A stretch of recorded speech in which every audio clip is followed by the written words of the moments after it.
मोठा आरसा पिंडधारीने झडपिला, पिंडधारीने झडपिला, अंजनीने तो शेविला.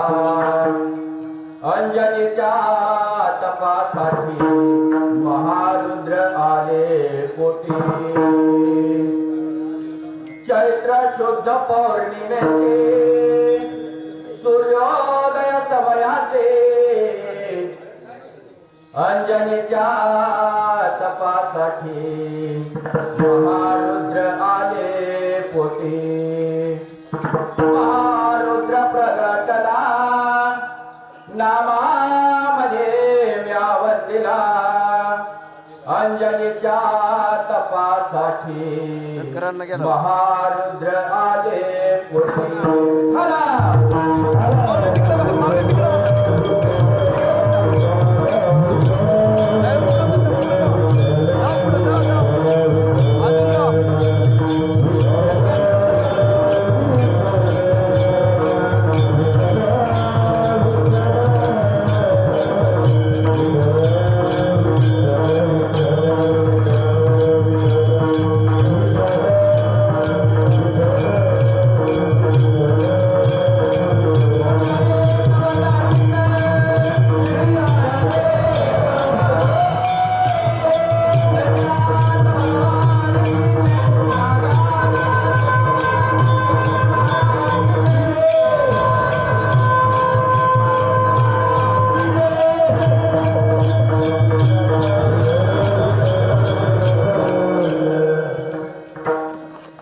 गणाधीश दोष सर्वा गुणांचा मुळारंभ आरंभ तो निर्गुणाचा.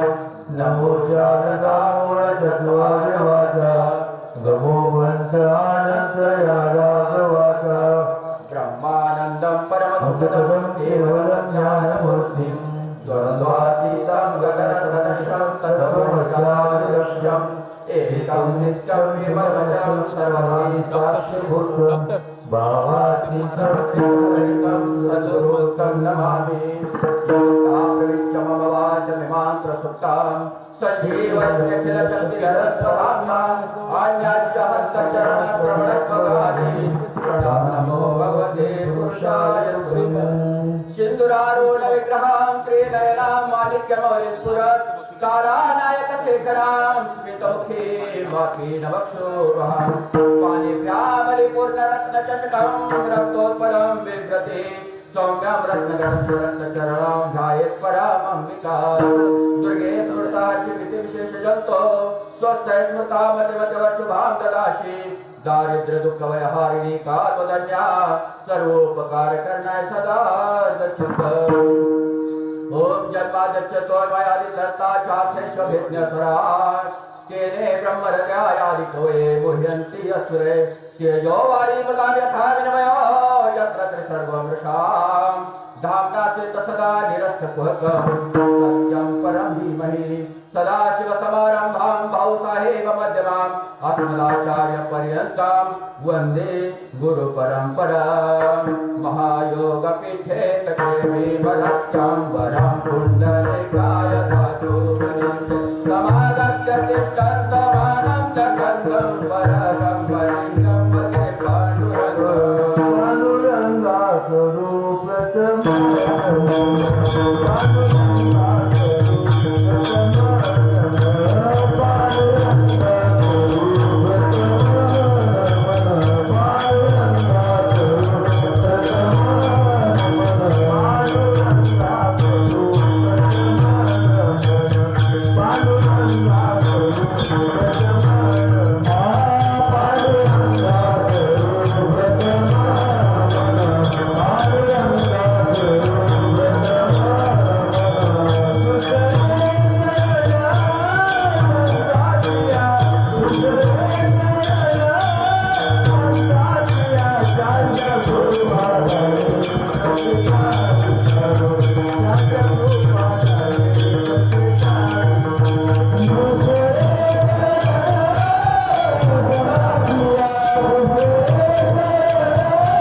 वसवी वर्ष म्हणजे महत्वाचं वर्ष. या महत्वाच्या वर्षामध्ये महत्वाच्या महिन्यातील महत्वाच्या तिथीची महत्वाच्या प्रसंगाची महत्वाची सेवा माझ्या वाट्याला आली विठ्ठला.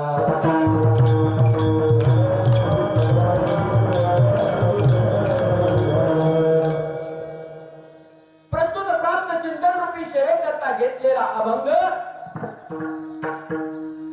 पांडुरंगाचे प्रिय भक्त संत नामदेवराय यांचा, श्रीरामाचे प्रिय भक्त हनुमान यांच्या जन्मकथेचा वर्णन करणारा 4 चरणाचा अभंग सेवेकरता घेतलेला आहे.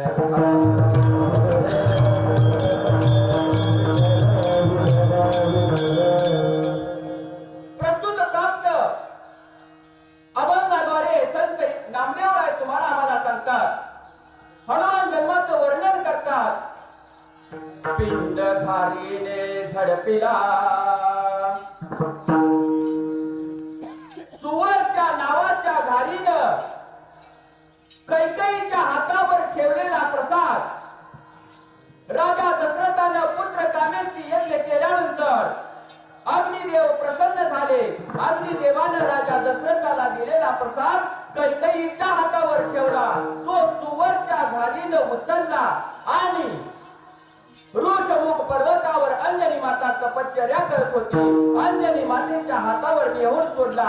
अंजनी मातेनं तो प्रसाद भक्षण केला, प्राशन केला, सेवन केला. पिंड घारीने झडपिला, अंजनीने तो सेविला. अंजनी माता भगवान शिवाचं तपश्चर्या करत होती. 1 दिवस नाही, 2 दिवस नाही, 12 वर्ष अंजनी मातेनं भगवान शिवाची तपश्चर्या केल्यामुळं भगवान शिव प्रकट झाले आणि भगवान शिवानं अंजनी मातेच्या गर्भामधून जन्म घेतला. अंजनीच्या तपासाठी महारुद्र आले पोटी आणि हनुमंतरायानं जन्म घेतल्यावेळी तो महिना निवडला चैत्र महिना. ज्या चैत्र महिन्यामध्ये ब्रह्मदेवाने सृष्टीची निर्मिती केली, ज्या चैत्र महिन्यामध्ये तुम्ही आम्ही नवीन वर्ष साजरं करतो, गुढ्या उभारतो, तो चैत्र महिना. आणि तिथी निवडली पौर्णिमेची, कारण चैत्र महिन्यामध्ये भक्तीचं आणि शक्तीचं मिलन असतं. परंतु चैत्र पौर्णिमेला दिव्य भक्ती, दिव्य शक्ती, दिव्य ऊर्जा आणि दिव्य प्रकाश असतो. आणि वेळ निवडली ब्रह्मकाळानंतर तपश्चर्या केल्यानंतर सूर्योदयाची शुभ वेळ निवडली. चैत्र शुद्ध पौर्णिमेशी सूर्योदय समयासी. अंजनी माता भगवान शिवाचं चिंतन करत असल्यामुळं, स्मरण करत असल्यामुळं, तपश्चर्या करत असल्यामुळं भगवान शिवाचा अंश प्रकट झाला. आणि भगवान शिवाचा अंश प्रकट झाला, एक भक्त प्रकट झाला. म्हणून दुसऱ्या भक्तानं, पांडुरंगाच्या भक्तानं श्रीरामाच्या भक्ताला वंदन केलं. महारुद्र प्रगटला, नामाने वंदिला. संत नामदेवरायांनी वंदन केलं कुणाला? महारुद्राला, भगवान शिवाच्या अंशाला. जो भगवान शिवाचा अंश सूर्योदयाच्या वेळी जन्माला आला, ती तिथी होती पौर्णिमेची, म्हणजे शुभ तिथी होती. तो महिना होता चैत्र आणि तो प्रसाद होता जो अंजनी मातेच्या हातावर त्या घारीने ठेवला. अंजनी मातेने सेवन केला. जो प्रसाद राजा दशरथाला अग्निदेवाने दिला. विठ्ठला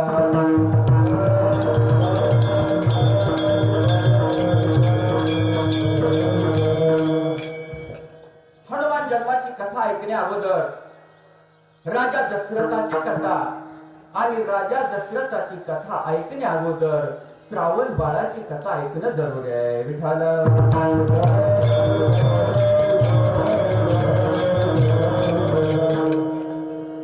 श्रावण बाळ त्याचे आई वडील म्हणजे शंतनू ऋषी आणि भाग्यवती हे दोघे डोळ्यांनी अंध होते, त्यांना डोळ्यांनी दिसत नव्हतं. मग श्रावण बाळांनी ठरवलं आपल्या माता पित्याला तीर्थयात्रेला घेऊन जायचं.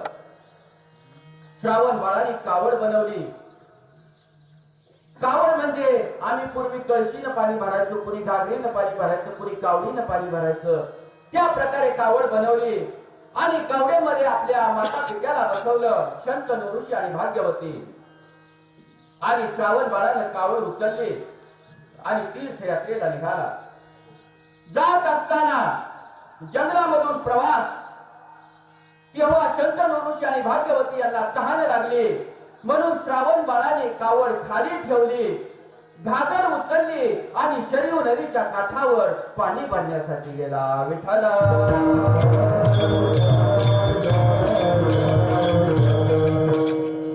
त्याच वेळी, त्याच समयी, त्याच प्रसंगी राजा दशरथ त्याच जंगलामध्ये शिकारीची प्रतीक्षा करत होता, शिकारीची वाट पाहत होता.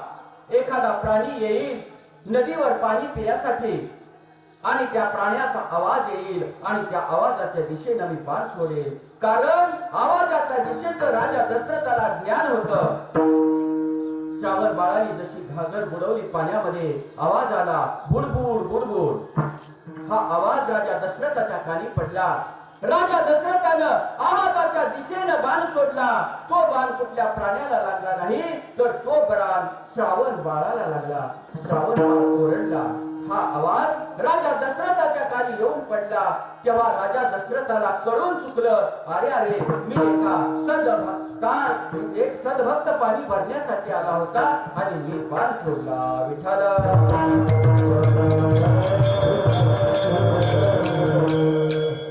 राजा दशरथ धावत गेला.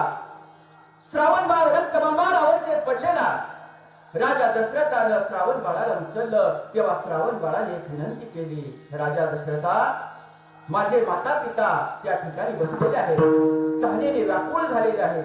एवढं पाणी घ्या आणि माझ्या आई वडिलांना द्या. एवढं सांगितलं आणि श्रावण बाळाने प्राण सोडले. राजा दशरथानं दुःखी झाला.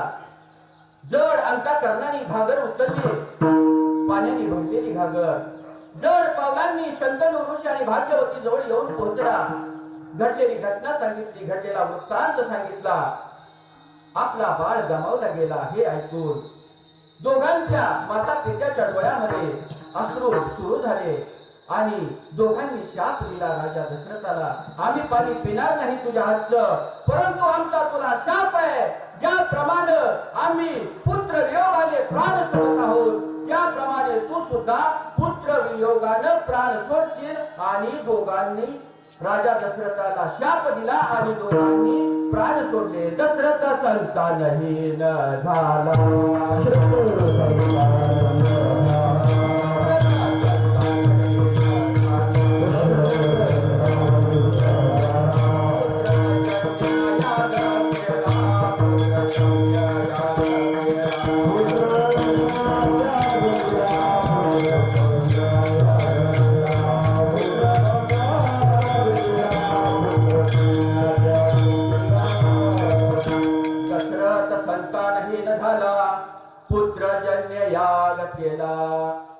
ही गोष्ट, ही बातमी राजा दशरथानं वशिष्ठ ऋषींना सांगितली.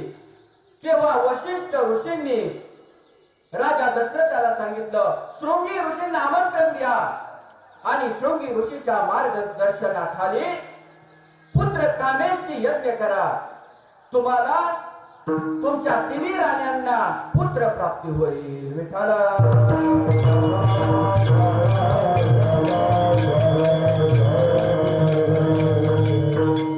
यज्ञ कशासाठी करतात? यज्ञ म्हणजे काय? यज्ञ म्हणजे समर्पण करणे, यज्ञ म्हणजे अर्पण करणे. यज्ञ 5 प्रकारचे. पहिला यज्ञ ब्रह्मयज्ञ, वेदांचं अध्ययन करणे. दुसरा यज्ञ देवयज्ञ, 5 वृक्षाची लाकडं आणायची, 5 वनस्पतीची 5 वृक्षाची लाकडं आणायची, वड, पिंपळ, उंबर, आंबा आणि चंदन, आणि मंत्रोपचार करून त्याला प्रज्वलित करायचं. आणि मंत्रोपचार करून दूध तूप दही साखर आणि प्रसाद अग्निदेवाला अर्पण करायचा. तो प्रसाद देवदेवतापर्यंत पोहोचतो आणि देवदेवता आपल्याला आशीर्वाद देतात, म्हणून देव यज्ञ केला जातो. विठ्ठला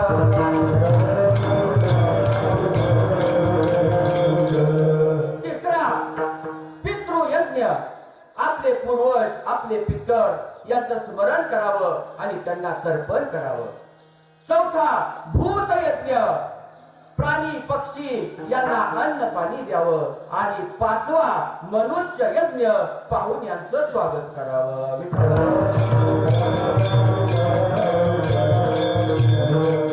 यापैकी देवयज्ञ केला.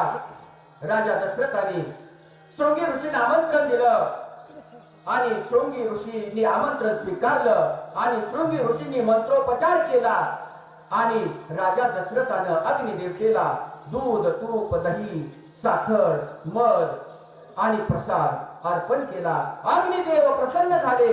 मंत्रोपचार करून वेदाचं मंत्रोपचार करून यज्ञ केल्यामुळं अग्निदेव प्रसन्न झाले.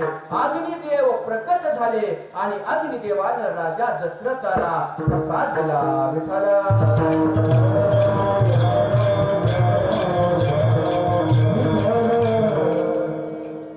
अग्निदेवानं राजा दशरथाला पायस दिला, पिंड दिला, प्रसाद दिला, खीर दिली. हा प्रसाद आणि अग्निदेवानं सांगितलं तिन्ही राण्यांना प्रसाद वाटून टाका, तुम्हाला पुत्र प्राप्ती होईल. राजा दशरथाला 3 राण्या.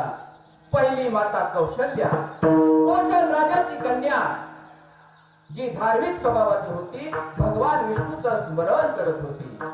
दुसरी काशी राजाची कन्या सुमित्रा आणि तिसरी अश्वपती राजाची कन्या कैकेयी, जी राजा दशरथाची प्रिय पत्नी होती. विठ्ठला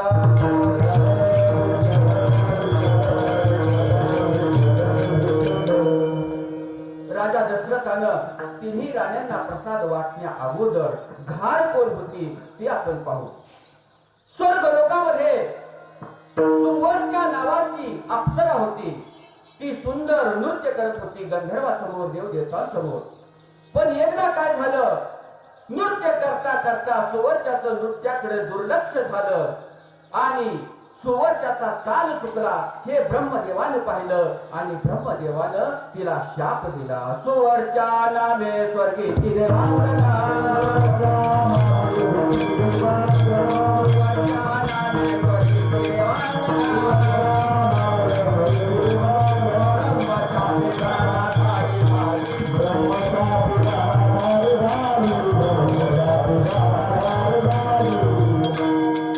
सुवर्च्या नामे स्वर्गीची देवांगना, ब्रह्मशापे जाना घारी झाली. राजा दशरथानं अग्निदेवाकडून प्रसाद घेतला आणि त्याचा अर्धा भाग केला आणि माता कौशल्याला दिला. कारण माता कौशल्या ही भगवान विष्णूचं स्मरण करत होती. माता कौशल्या ही धार्मिक स्वभावाची होती. राहिला अर्धा भाग, त्याचे पुन्हा 2 भाग केले. एक भाग कैकेयीला दिला. राहिला भाग त्याचे पुन्हा 2 भाग केले. दोन्ही भाग सुमित्राला दिले. तिकडे कैकेयी विचार करू लागली, मी राजाची प्रिय पत्नी, आपली जर प्रिय पत्नी असेल ना, आपण तिला न सांगता नवीन साडी आणून देतो, नवीन अलंकार आणून देतो, तिला जे आवडतं ते आणून देतो. मग कैकेयी विचार करत होती, मी राजाची प्रिय पत्नी असताना मला पहिल्यांदा प्रसाद का दिला नाही? मी राजाची प्रिय पत्नी असताना मला पहिल्यांदा प्रसाद का दिला नाही? असा विचार करत असताना घालीनं तो प्रसंग साधला. कैकेयी रुसली तेव्हा घालीनं प्रसंग साधला. कैकेयी रुसली तेथे वेगळं झाले.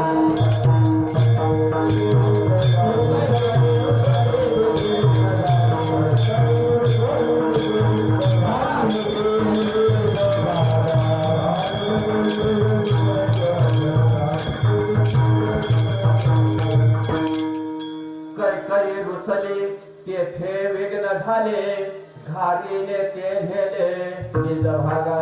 कैकेयी रुसल्याबरोबर घारीनं तो प्रसंग साधला, तो वेळ साधला, तो समय साधला आणि कैकेयी मातेच्या हातावरचा प्रसाद उचलला, कारण सुवर्त्याला तसा शाप होता, तू घाण होशील, आणि तिनं उशाप मागितल्यावर तिला उशाप मिळाला होता, तू कैकेयीच्या हातावरचा प्रसाद उचलशील, अंजनी मातेच्या हातावर नेऊन सोडशील, तेव्हा तुला पुनर्जन्म प्राप्त होईल, तू पुन्हा अप्सरा होशील, म्हणून घालीनं तो पिंड उचलला. विठ्ठल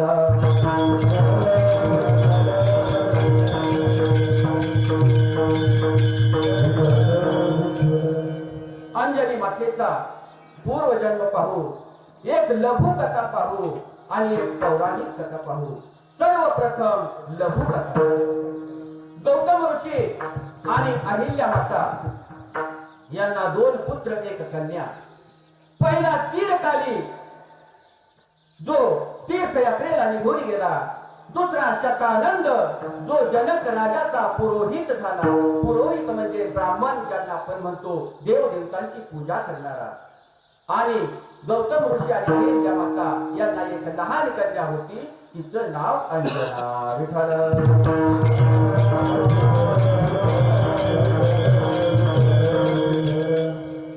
गौतम ऋषी पहाटे उठायचे, कोंबडा आरवला की गौतम ऋषी उठायचे, वस्त्र घ्यायचे आणि चालत चालत चालत नदीपर्यंत जायचे. तांबडं फुटपर्यंत नदीवर पोहोचायचे आणि स्नान करायचे, आणि स्नान करून परत येऊन देवदेवतांचं पूजा करून स्मरण करून देवदेवतांचं चिंतन करायचे. आणि अहिल्या माता त्यांची पत्नी असल्यामुळे अहिल्या माता त्यांची सेवा करत होती.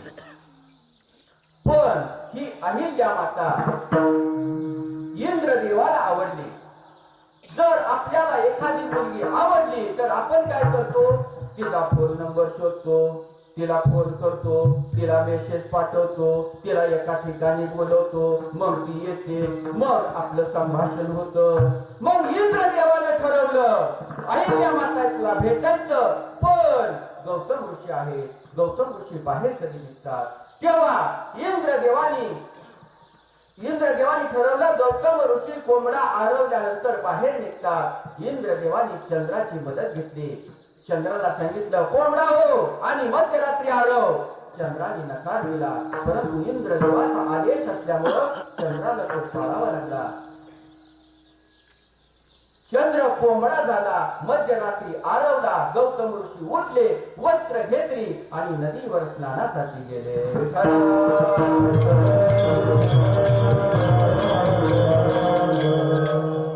तिकडे इंद्रदेव वाट पाहत होता त्या प्रसंगाची. इंद्रदेवाने गौतम ऋषीचा वेश धारण केला आणि इंद्रदेव अहिल्या मातेच्या कुटीमध्ये बसला. अहिल्या माते बरोबर बसला, गप्पा गोष्टी केल्या. इकडं गौतम ऋषी नदीवर पोहोचले, पण अजून तांबडं का फुटत नाही. गौतम ऋषीला वाटलं मी लवकरच आलो. गौतम ऋषी स्नान न करतात आपल्या कुटीकडे वळाले. कुटी समोर आले तर कुटीमधून इंद्रदेव बाहेर आला. गौतम ऋषींनी क्रोधित झाले आणि गौतम ऋषींनी शाप दिला, इंद्रदेवा तुझ्या अंगावर 1000 डोळे होती आणि तुला कुणी मदत केली? या चंद्राने. चंद्रा तुला डाग पडेल. हा गौतम ऋषींचा श्राप.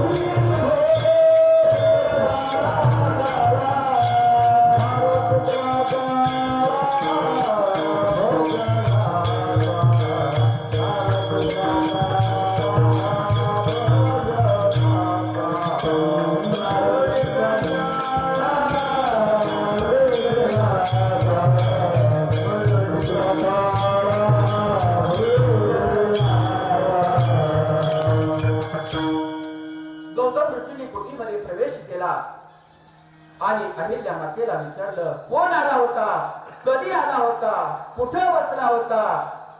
तेव्हा अहिल्या माता शांत होती. अहिल्या माता काहीच बोलत नव्हती. अहिल्या माता काहीच बोलत नाही म्हणून गौतम ऋषींनी शाप दिला, तू दगड होशील. पण अहिल्या मातेनं शाप मागितला. ती आपल्या पतीची सेवा मनोभावे सेवा करत असल्यामुळं गौतम ऋषीने अहिल्या मातेला शाप दिला. तू दगड होशील, परंतु श्रीराम प्रभू येतील, त्यांच्या चरणाचा तुला स्पर्श होईल आणि तुला पुनर्जन्म प्राप्त होईल.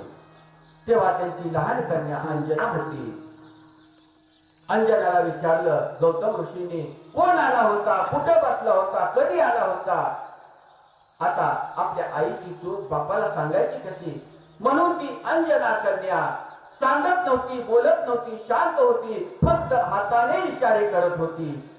कुठे बसला होता, कधी आला होता, कोण आला होता, हाताने इशारे करते, म्हणून तिला शाप दिला, तू वानर होशील. विठ्ठल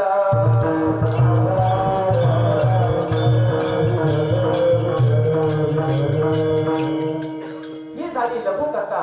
आता पौराणिक कथा पाहू, पुराणातील कथा पाहू, वाल्मिकी रामायणामधील कथा पाहू. स्वर्ग लोकामध्ये अनेक अप्सरा होत्या. त्यामध्ये एक पुंजिक स्थला नावाची अप्सरा होती, जे भगवान शिवाचं भजन पूजन करत होती, भगवान शिवाचं चिंतन करत होती. आणि एकदा असेच दुर्वासा ऋषी तपश्चर्येला बसला असताना, दुर्वासा ऋषी तपश्चर्येला बसलेले असताना पुंजिक स्थलाने एक फळ घेतलं आणि दुर्वासा ऋषींना फेकून मारलं.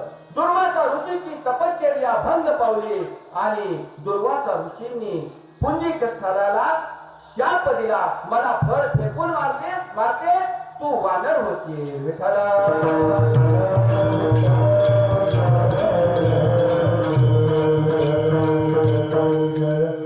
तेव्हा पुंजिक स्थलाने शाप मागितला.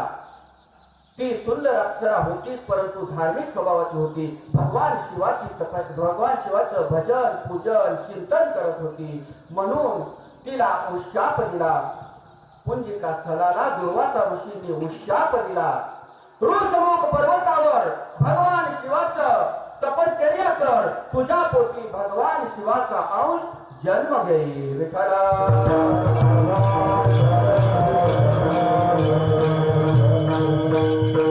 अशा प्रकारे पुंजिका स्थळापुढं वानरराज कुंजर यांची कन्या म्हणून जन्माला आली, जिचा केसरी सोबत वानरराज केसरी सोबत विवाह झाला. आणि ही अंजना माता ऋषमुख पर्वतावर जाऊन भगवान शिवाची तपश्चर्या करू लागली. विठ्ठल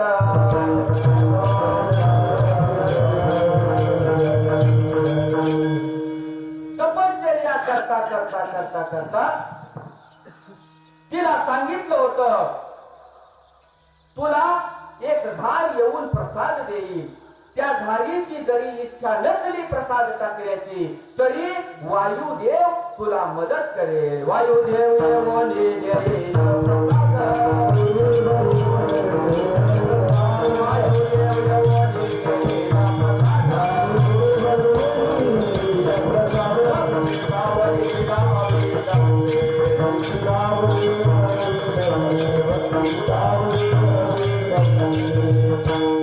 वायुदेव येऊनी देईल प्रसाद, भक्षिका वहिला अविलंबे. वायुदेव येऊन तुला प्रसाद देईल आणि तू तो प्रसाद भक्षण कर. सांगितल्याप्रमाणे अंजना माता कर्नाटक राज्यामध्ये हंपी जिल्ह्यामध्ये ऋषमुख पर्वतावर 12 वर्ष, एक दिवस नाही, 2 दिवस नाही, 12 वर्ष भगवान शिवाची तपश्चर्या करत होती. आणि इकडं घालीनं कैकेयीच्या हातावरचा प्रसाद उचलला आणि धार निघाली होती. धारीची इच्छा नव्हती, पण वायुदेवानं मदत केली. धारीचे पंख हल्ले गेले आणि तो प्रसाद धारी मुखीचा पिंड अंजनीच्या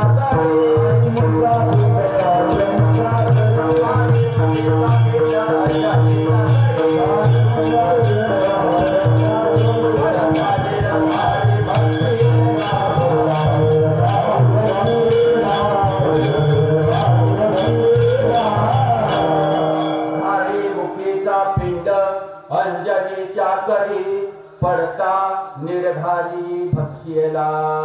जसा घारीच्या मुखीचा तो पायस, तो पिंड, ती खीर, तो प्रसाद अंजनी मातेच्या हातावर पडला.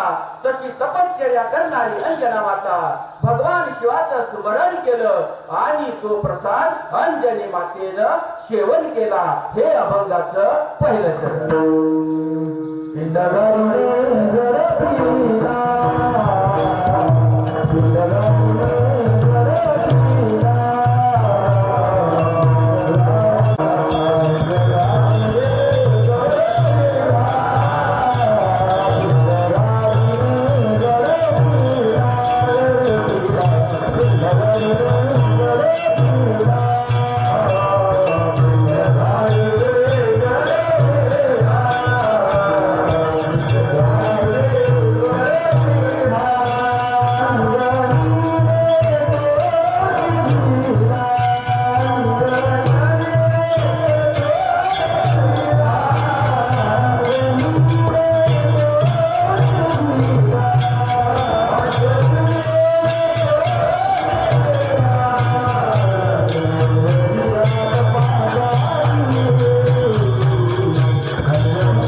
अंजनीने तो सेविला. जो प्रसाद घालीनं अग्निदेवानी राजा दशरथाला दिलेला प्रसाद कैकेयीच्या हातावर ठेवला. त्या घालीनं कैकेयीच्या हातावरून प्रसाद उचलला आणि अंजनी मातेच्या हातावर नेऊन सोडला. आणि अंजनी मातेनं भगवान शिवाचं चिंतन केलं, मनन केलं, स्मरण केलं आणि तो प्रसाद सेवन केला. पिंड घालीने झडपिला, अंजनीने तो सेविला. अंजनीच्या तपासाठी तप म्हणजे काय, तपश्चर्या म्हणजे काय, तर तप म्हणजे तापणे, तप म्हणजे उष्णता निर्माण करणे, म्हणजे काम, क्रोध, मद, मत्सर, लोभ, अहंकार यांना जाळून टाकणे, यांचा नायनाट करणे, यांना संपवणे. आणि तपाचे प्रामुख्यानं 3 प्रकार. पहिलं शारीरिक तप, दुसरं वाचिक तप आणि तिसरं मानसिक तप. शारीरिक तप म्हणजे शरीराला कष्ट देणे. वाचिक तप म्हणजे नेहमी सत्य बोलणे. आणि मानसिक तप म्हणजे मनाला स्थिर ठेवणे, मनाला स्थिर ठेवून भगवंताचं चिंतन करणे, ज्यामुळं 84 लक्ष योनीतून आपली सुटका होऊ शकते. विठाला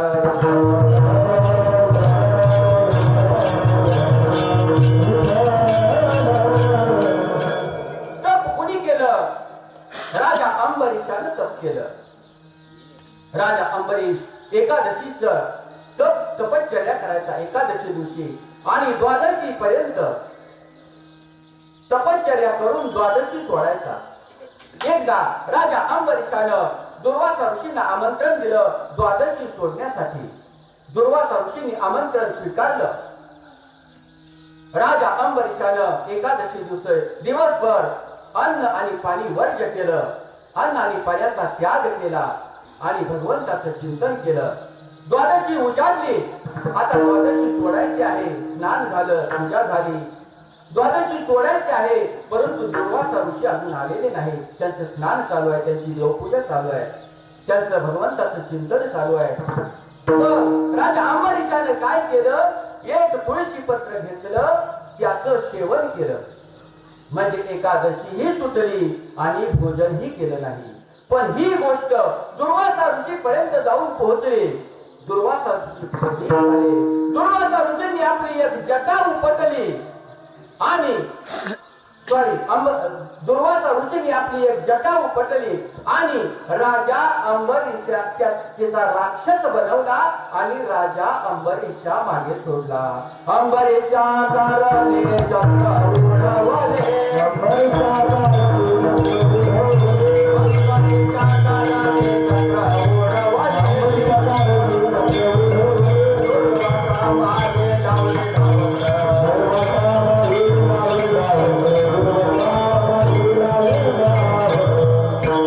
अंबरीच्या कारणे चक्र ओढवले. आले धावत. जसा राक्षस तयार केला दुर्वासानी आणि अंबरीशाच्या पाठीमागे सोडला. राजा अंबरीश भगवान विष्णूचं स्मरण करत होता. तेव्हा भगवान विष्णूचं चिंतन केल्यानंतर भगवान विष्णूने आपलं सुदर्शन चक्र सोडलं. त्या सुदर्शन चक्राने अगोदर त्या राक्षसाला संपवलं आणि नंतर ते सुदर्शन चक्र दुर्वासा ऋषींच्या मागे लागलं. दुर्वासा ऋषी धावत धावत भगवान विष्णूकडे गेले. तेव्हा भगवान विष्णूनं सांगितलं, हे माझं सुदर्शन चक्र आहे, पण मी याला थांबवू शकत नाही. तुला राजा अंबरीशाकडे जावं लागेल. जेव्हा दुर्वासा ऋषी राजा अंबरीशाकडे गेले, त्याला माफी मागितली, तेव्हा ते सुदर्शन चक्र पुन्हा भगवान विष्णूकडे गेलं. म्हणजे त्या सुदर्शन चक्रानं पिछा सोडला. हे तपश्चर्येची ताकद आहे, हे तपश्चर्येचं फळ आहे, हे तपश्चर्येचे सामर्थ्य आहे. विठाला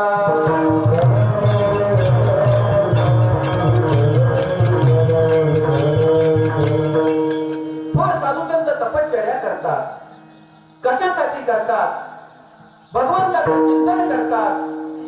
84 लक्ष योनीचा फेरा चुकवण्यासाठी थोर साधू संत तपश्चर्या करतात आणि वैकुंठ प्राप्ती होण्यासाठी तपश्चर्या करतात. वैकुंठा गावया तपासे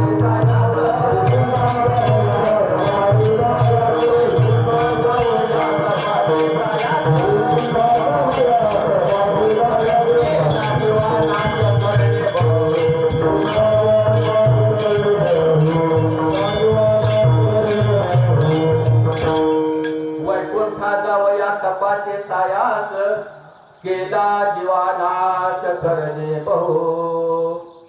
अशी तपश्चर्या जे थोर साधू संत करतात.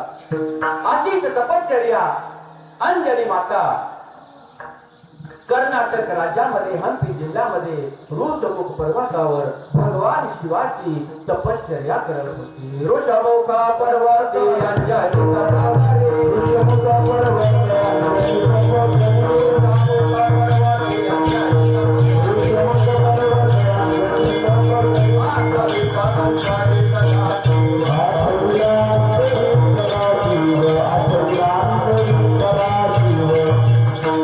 ऋषमुख पर्वते अंजनी तप करे आठवीत अंतरी सदाशिव. अंजनी माता दुर्वासा ऋषींनी सांगितल्याप्रमाणे 12 वर्ष तपश्चर्या करत होती ऋषमुख पर्वतावर आणि 12 वर्ष तपश्चर्या झाल्यानंतर कैकेयीच्या हातावरचा प्रसाद घालीनं उचलल्यानंतर अंजनी मातेच्या हातावर ठेवला आणि भगवान शिवाचं स्मरण करून तो प्रसाद अंजनी मातेनं सेवन केला आणि पुन्हा अंजनी माता अंजनेरी पर्वतावर निघून गेली. विठाला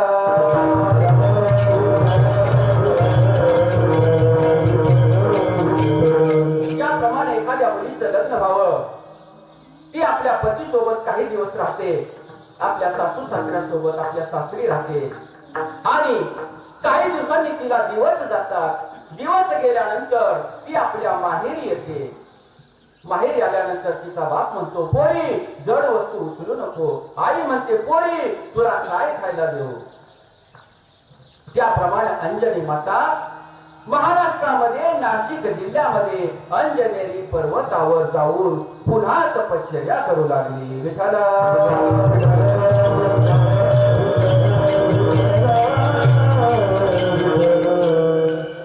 आणि पोरी काय करतात? टीव्ही लावतात, पिक्चर बघतात, मग संतान तसंच प्राप्त होतं.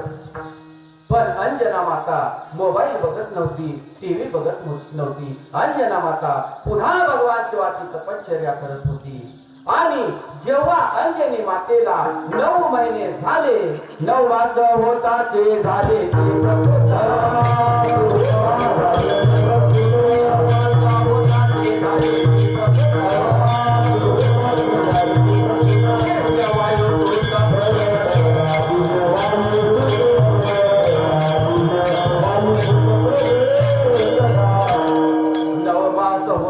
झाले ते प्रसूत दिव्य वायू सूत प्रगटला. जसं अंजनी मातेला 9 महिने झाले. तेव्हा ती भगवान शिवाची तपश्चर्या करत असल्यामुळे भगवान शिव प्रसन्न झाले आणि भगवान शिवानी अंजनी मातेच्या पोटी जन्म घेतला. भगवान शिवाचा जन्म असल्यामुळे हनुमंतरायाला तुकोबाराय म्हणतात. तुका म्हणे रुद्रा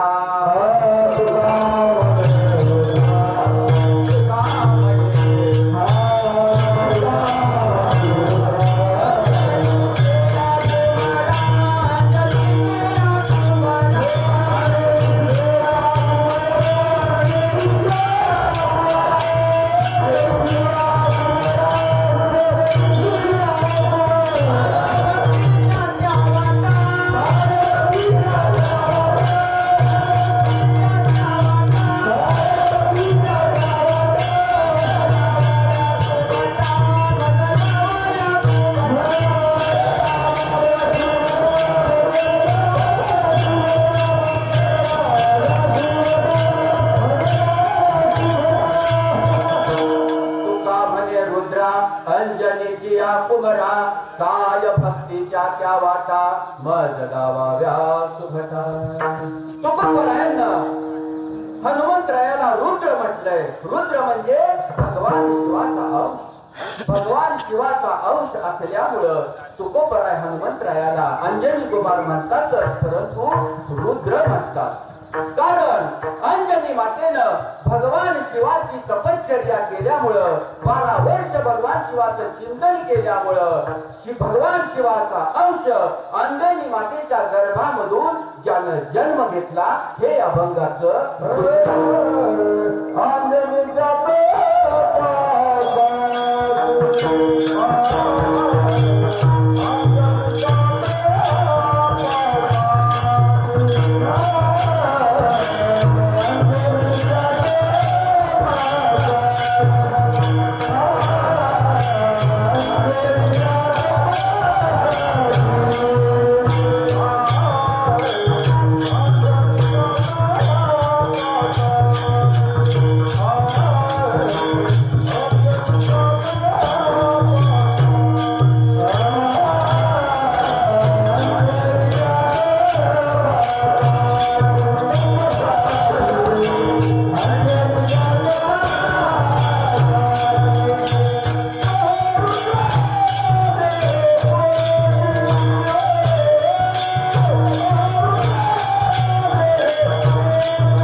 तपश्चर्या करत असल्यामुळं भगवान शिव प्रसन्न झाले आणि भगवान शिवानी अंजनी मातेच्या गर्भामधून जन्म घेतला. अंजनेच्या तपासाठी महारुद्र आले पोटी. विठोबा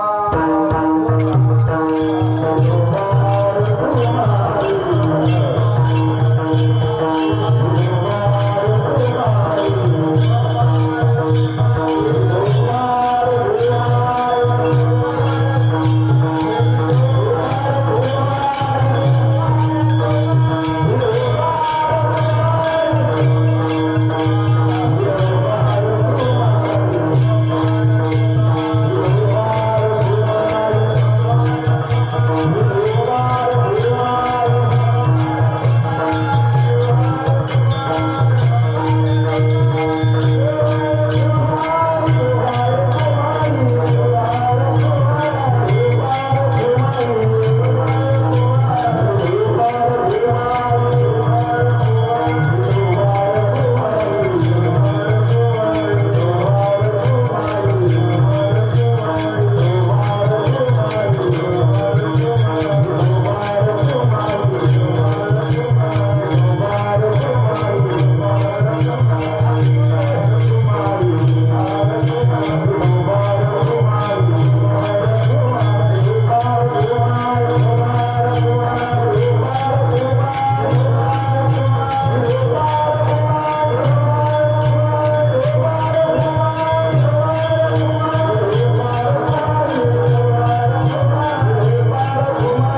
तपासाठी महारुद्र आले पोटी चैत्र शुद्ध पौर्णिमेशी सूर्योदय समयासी महिना निवडला चैत्र महिना कारण चैत्र महिन्यामध्ये ब्रह्मदेवाने सृष्टीची निर्मिती केली म्हणून आपण चैत्र महिन्यात नवीन वर्ष साजरी करतो आपण चैत्र महिन्यात गुढ्या उभारतो असा चैत्र महिना हनुमंतरायाने निवडला असा चैत्र महिना धार्मिक स्वभावाचा आहे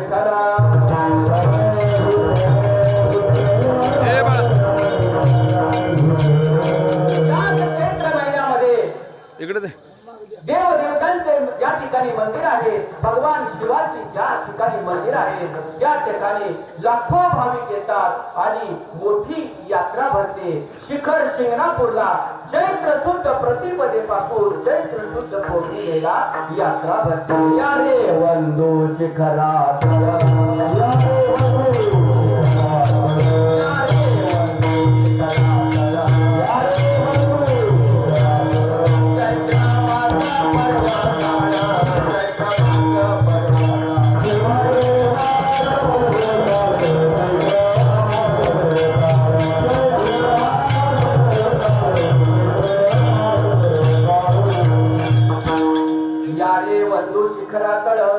चैत्र मास पर्व काळ चैत्र महिन्यामध्ये शिखर शिंगणापूर शंभू महादेवाच्या मंदिरावर मोठी यात्रा भरते शंभू महादेवाला लोक कावडीनं पाणी आणतात या रेवंदू शिखरा तळ म्हणजे शिखराचा तळ म्हणजे आपल्याला जे शिखर दिसतंय त्याचा तळ म्हणजे मंदिर त्या मंदिरात भाविक गर्दी करतात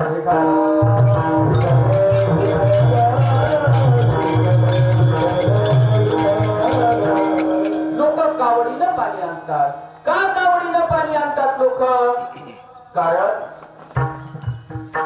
समुद्र मंथन झालं असता समुद्र मंथन देवांनी आणि राक्षसांनी केलं त्याच्यामधून 14 रत्न निघाले त्यापैकी एक विष निघालं राक्षस म्हणाले आम्ही नाही घेणार सर्व म्हणाले आम्ही नाही घेणार तेव्हा भगवान शंकरानं त्या विषाचा स्वीकार केला देवी दत्ती सागर मंथन पे केले त्या माझी अवतीर्थ हराल सापडले ते स्वरूपाने प्राशन केले नीळकंठ नाम प्रसिद्ध झाले त्या भगवान शंकरानं ते विष प्राशन केलं आणि भगवान शंकराच्या कंठामध्ये दाह झाला उष्णता झाली आणि मग देवदेवतांनी जलवृष्टी केली पाऊस पडला म्हणून जेव्हा कावडी शंभू महादेवाला पोहोचतात तेव्हा पाऊस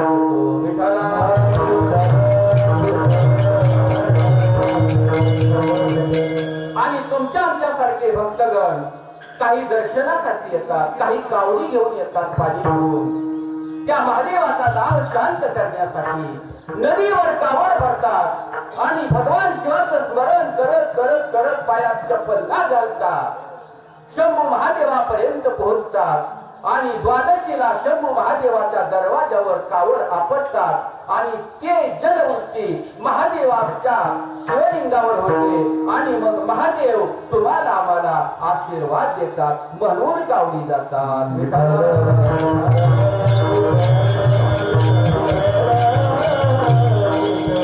आता पवित्र चैत्र महिना ज्या चैत्र महिन्यामध्ये लाखो भाविक भगवंताच्या दर्शनाला जातात कारण याच चैत्र महिन्यामध्ये भगवान विष्णूनं 7वा अवतार घेतला चैत्र शुद्ध नवमी माघारी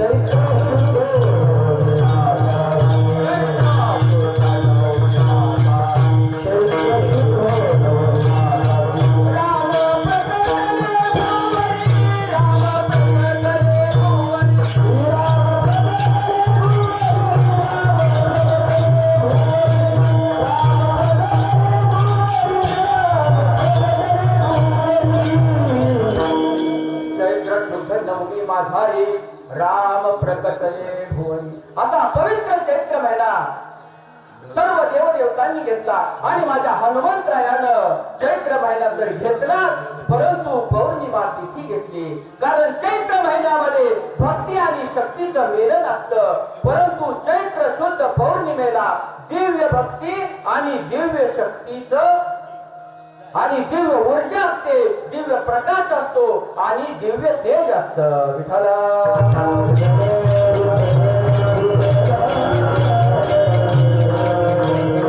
म्हणून चैत्र शुद्ध पौर्णिमेला 3.5 पीठ, कोल्हापूरची महालक्ष्मी, तुळजापूरची भवानी आई, माहूरची रेणुका आणि वणीची सप्तशृंगी या ठिकाणी लाखोंच्या भाविक जातात आणि देवींचं दर्शन घेतात. कारण तिथी पौर्णिमा या दिवशी दिव्य भक्ती आणि दिव्य शक्ती असते. म्हणून तिथी पौर्णिमा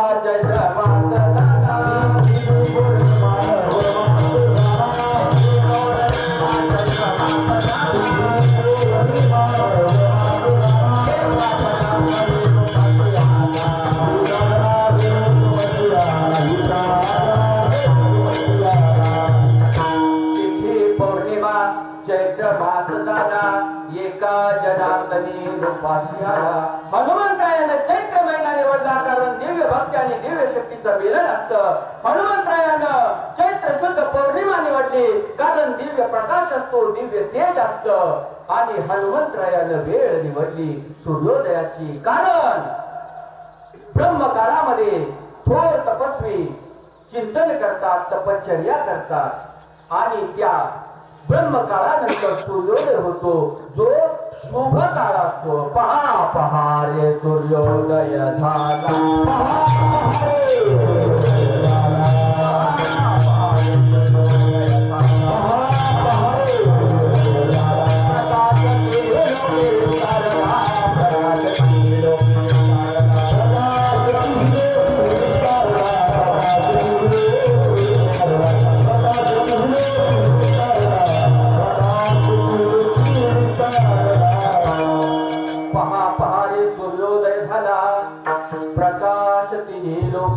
झाला, सूर्योदय झाला म्हणजे आत्मज्ञानाचं प्रतीक आलं आणि प्रकाश तिन्ही लोकी प्रसारला म्हणजे स्वर्ग लोक, मृत्यू लोक आणि पाताळ लोक. प्रकाश तिन्ही लोकांमध्ये पसरला म्हणजे आमच्या आत्म्यापर्यंत ते भगवंताचं चिंतन येऊन पोहोचलं.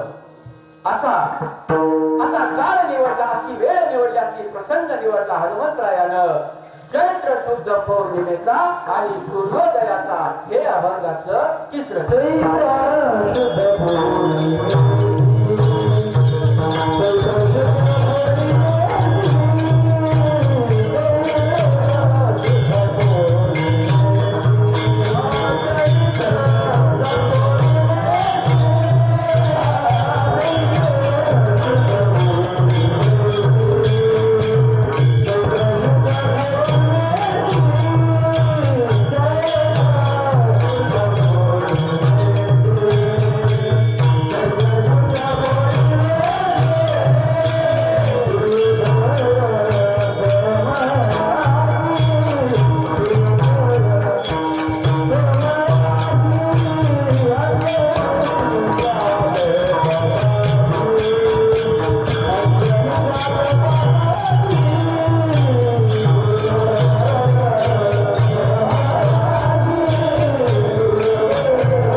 सूर्योदय समयासी अंजनीच्या तपासाठी महारुद्र आले कोटी. हनुमंतरायानं चैत्र शुद्ध पौर्णिमा निवडली आणि सूर्योदयाचा प्रसंग निवडला आणि हनुमंतराय अंजनीच्या पोटी जन्माला. बाळ जन्माला आल्यानंतर ते आई सोबत राहू लागलं, अंजनी माता सोबत. एक दिवस बाळाला भूक लागली. आपल्या बाळाला भूक लागली तर बाळाची आई म्हणते, तुला कोणतं बिस्किट आणून देऊ, तुला कुठली चॉकलेट आणून देऊ, तुला मॅगी बनवून देऊ का? पण अंजनी माता म्हणाली हनुमंतरायाला, बाहेर जा पूर्व दिशेकडे पहा आणि जे लाल फळ असेल ते पिकलेलं असतं, ते लाल फळ का? आईचा आदेश ऐकला. हनुमंतराय बाहेर आले, पूर्व दिशेकडे पाहिलं, त्यांना लाल सूर्याचा गोळा दिसला. हनुमंतरायाला वाटलं हेच ते लाल फळ. हनुमंतरायानं उड्डाण केलं. जय श्रीराम. जन्मता जने सूर्याचे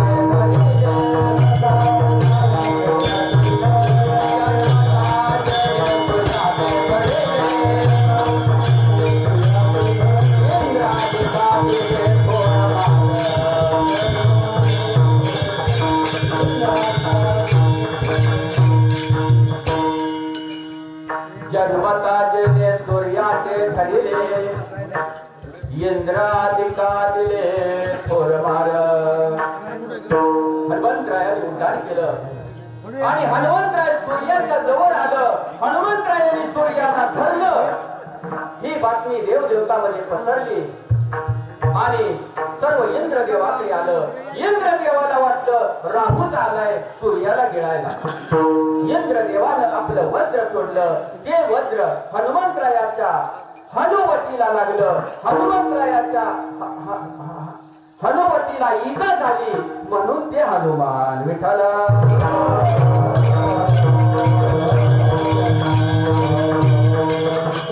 हनुमंतराय मूर्छित झाले. हनुमंतराय धरतीवर पडले.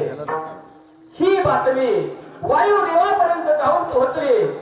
वायुदेवाला वाटलं माझ्या पुत्राला धरणीवर कुणी टाकलं. वायुदेव तात्काळ धावत आले. वायुदेव येवने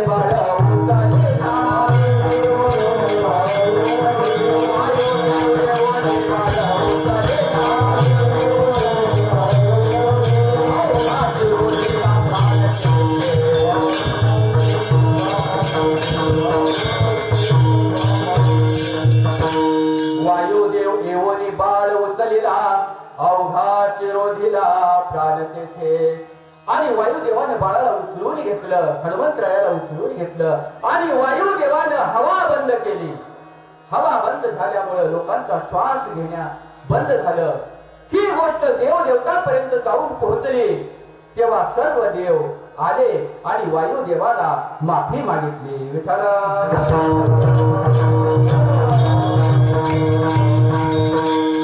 वायुदेवाला सर्व देवदेवतांनी माफी मागितली. आमच्याकडून चूक झाली, पुन्हा अशी चूक होणार नाही, पण हवा बंद करू नका. लोकांचा श्वासोच्छवास बंद होतोय. आणि त्या वेळेला सर्व देवदेवता हनुमंतराया जवळ आले. तेव्हा ब्रह्मदेवाने वरदान दिलं हनुमंतरायाला, माझ्या ब्रह्मास्त्रापासून तुझ्या चेहऱ्यावर काही परिणाम होणार नाही. तेव्हा इंद्रदेवानं वरदान दिलं हनुमंतरायाला, माझ्या वज्रापासून तुला काही परिणाम होणार नाही, कारण तुझं शरीरच वज्ररूपी असेल, म्हणून ते वज्ररूपी बजरंगबली. विठ्ठला.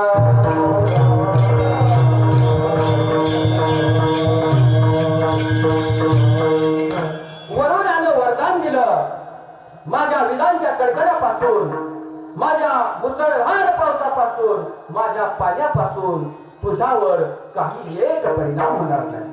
आणि महत्वाचं यमराजाने वरदान दिलं. महत्वाचं यमराजाने काय वरदान दिलं हनुमंतरायाला? यमराजाने वरदान दिलं, ज्या ठिकाणी तू हजर असशील हनुमंतराय, ज्या ठिकाणी तू हजर असशील त्या ठिकाणी माझे यमदूत फिरकणार सुद्धा नाही.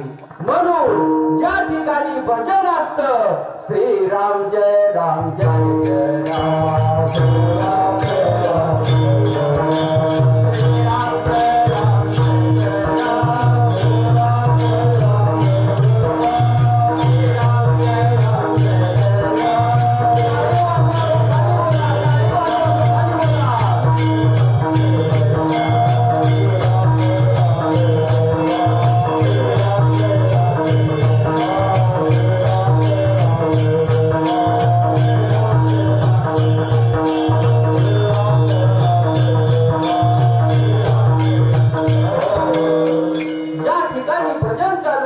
श्रीराम जय राम जय जय ठिकाणी हनुमंतराय उपस्थित असतात आणि ज्या ठिकाणी हनुमंतराय उपस्थित असतात त्या ठिकाणी यमदूत फिरकत नाहीत, येत नाही. कारण म्हणून ज्या ठिकाणी कीर्तन असतं त्या ठिकाणी हनुमंतराय उपस्थित असतात आणि त्या ठिकाणी यमदूत फिरकत नाही.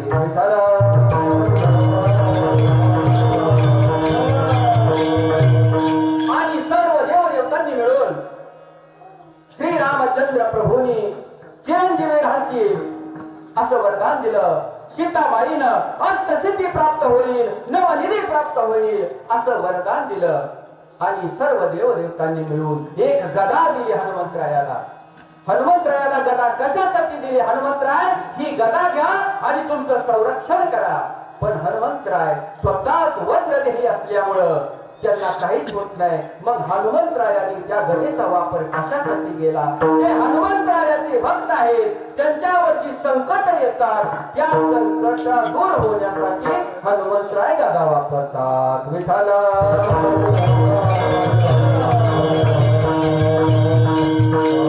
असे अंजनी सूत, केसरी नंदन, बजरंग बली, हनुमंतराय म्हणजे भगवान शिवाचा अंश. भगवान शिवाचा अंश प्रकट झाला म्हणून पांडुरंगाच्या भक्तानं नामदेवरायांनी त्यांना वंदन केलं. हे अभंगाचं शेवटचं चरण.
जेव्हा पुंडलिक होईल तेव्हा सर्वांनी फुलं टाकायची. आणि सर्व भाविकांना विनंती आहे फुलं कुणाच्या पायाखाली येऊन देऊ नका. घ्या अभंग. पिंडगाडी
बसून घ्या बसून घ्या बसून घ्या खाली आपल्याला. सर्व श्रोते मंडळींना विनंती आहे 5-10 मिनिटासाठी खाली बसून घ्यायचंय. सर्व श्रोते मंडळींना विनंती आहे 5-10 मिनिटासाठी खाली बसून घ्यायचंय. जय विठ्ठल झाल्यानंतर आरती होईल. जय विठ्ठल झाल्यानंतर पूजा